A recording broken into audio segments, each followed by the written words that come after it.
قیامت کا دن بڑا ہولناک دن ہوگا۔ اس دن جب بندے قبروں سے اٹھیں گے تو قبروں سے برہ نہ اٹھائے جائیں گے، قبروں سے جب اٹھائے جائیں گے تو وہ کفن ان سے اتار لیا جائے گا۔ یہ بات جب ام المومنین سیدہ عائشہ رضی اللہ تعالی عنہا نے سنی تو ان کا وجود تھر تھر کانپنے لگا اور عرض گزار ہوئی یا رسول اللہ پھر ہم ایک دوسرے سے حیا نہیں آئے گی؟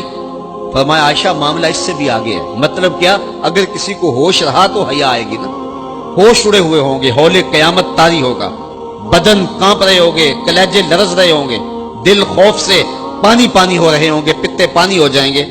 تو حشر کے میدان میں جب لوگ جائیں گے تو سب سے پہلا سوال جو رب لوگوں سے پوچھے گا وہ کیا ہوگا؟ صحیح حدیث میں آتا ہے ان اول ما یحاسب بہ العبد بصلاته۔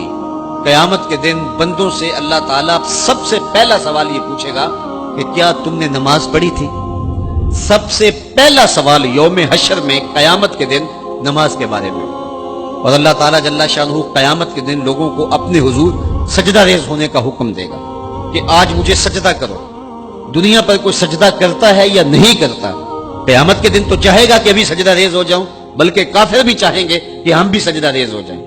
جب اللہ کی طرف سے سجدے کا حکم ہوگا تو بتوں کو سجدہ کرنے والے بھی سوچیں گے کہ آج ہم رب کو سجدہ کریں کہ اس کے حکم کی تعمیل ہو جائے۔ لیکن سجدہ کرنا چاہیں گے تو بے نمازیوں کی کمر اکڑ جائے گی، وہ سجدہ کرنا چاہیں گے بھی لیکن سجدہ نہیں کر سکیں گے، اور پھر رب کے سامنے جو ذلت اٹھانا پڑے گی، جو رسوائی اٹھانا پڑے گی، اس کو لفظوں کا پیراہن نہیں دیا جا سکتا۔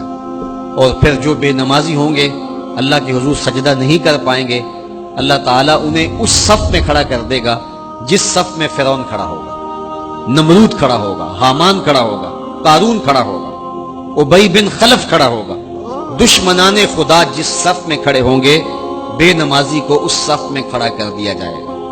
میری لمبی تقریر نہیں، میں یہ آپ سے پوچھتا ہوں اور اپنے آپ سے پوچھتا ہوں، کیا ہم یہ گوارا کرتے ہیں کہ حشر کے دن ہمیں فرعون کے ساتھ کھڑا کر دیا جائے؟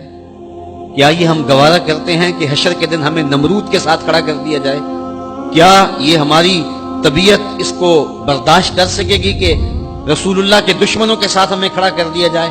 اور کیا میری مائیں اور بہنیں اور بیٹیاں یہ گوارا کر سکتی ہیں کہ رسول اللہ کی راہوں میں کانٹے بچھانے والی ام جمیل کے ساتھ انہیں کھڑا کر دیا جائے؟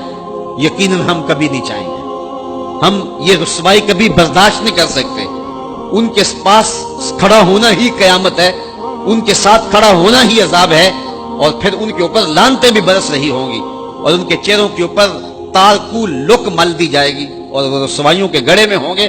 تو ان کے ساتھ کھڑا ہونا تو بہت بڑا عذاب ہوگا، اور اگر کوئی تکلیف بدنی نہ بھی ہو تو ہم یہ گوارا نہیں کرتے کہ خدا کے دشمنوں کے ساتھ کھڑے ہوں۔ ہماری تو آرزو یہ ہے کہ بلال حبشی کے ساتھ کھڑے ہوں، ہماری تو تمنا یہ ہے کہ ابو ہریرہ کے ساتھ کھڑے ہوں، ہماری تو چاہت یہ ہے کہ رسول رحمت کے غلاموں کے ساتھ کھڑے ہوں، اور ہمیں نصیب ہو جائے حضور کے قدموں میں کھڑا ہونا، اہل بیت کے قدموں میں کھڑا ہونا، داتا گنج بخش علی حجویری کے پاس کھڑا ہونا نصیب ہو جائے، ہمیں بابا فرید کے پاس کھڑا ہونا نصیب ہو جائے، امام اعظم ابو حنیفہ کی قربت میں، حضرت امام حسین کی قربت میں کھڑا ہونا نصیب ہو جائے۔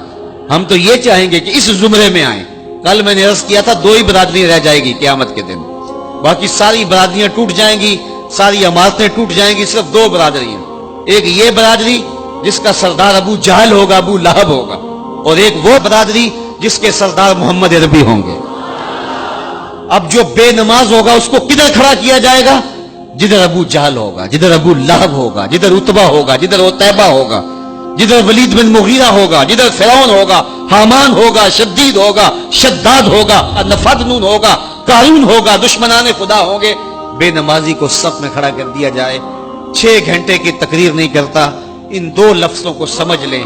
کیا ہم گوارا کر سکتے ہیں کہ اس صف میں نہ کھڑے ہوں جس صف کی امامت رسول اللہ کر رہے ہوں، بلکہ اس صف میں کھڑے ہوں جہاں فرعون کھڑا ہو، نمرود کھڑا ہو، حامان اور قارون کھڑا ہو؟ تو یقیناً ہم تو اس تصور سے کانپ جائیں کہ ہم ادھر کھڑے ہوں گے۔ تو پھر آج دعا کی اس محفل کے اندر یہ عزم کر کے اٹھو کہ جان جائے تو جائے، نماز نہ جائے۔ 5 گانا نماز شعار زندگی بنا لیں گے۔